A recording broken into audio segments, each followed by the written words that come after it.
In today's video, I'm going to teach you how to change texts in AutoCAD drawings.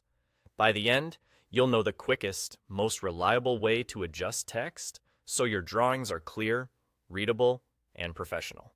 Start by locating the text you want to resize in your drawing and simply double-click it.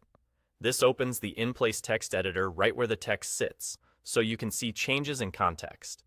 You should also see the text editor ribbon appear at the top of your screen. If you don't, make sure you actually double-clicked the text object itself and not the surrounding area. Once the editor is open, highlight exactly the portion of text you want to change. You can select just a word, a sentence, or the entire note, whatever you need. Highlighting matters because the size you set will only apply to what's selected. This gives you precise control, especially if you want different sizes within the same text object. Now, look at the ribbon while the text is highlighted. In the Style or Formatting section, you'll see a number field that represents the text height. This number is your current font size in drawing units. For example, if you're working in millimeters, that number is the height in millimeters.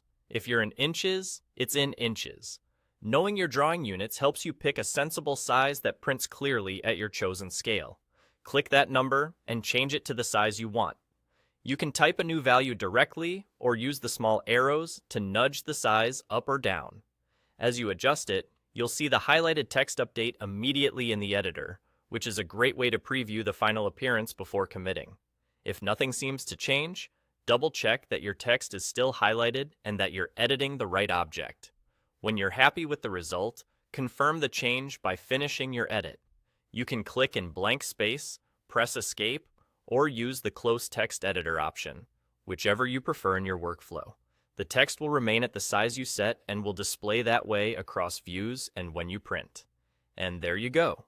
Double-click to open the editor, highlight the part you want to change, and use the text height number on the ribbon to set the size. That's all it takes. With this simple approach, you can quickly adjust labels, notes, and callouts so your drawings read exactly the way you intend.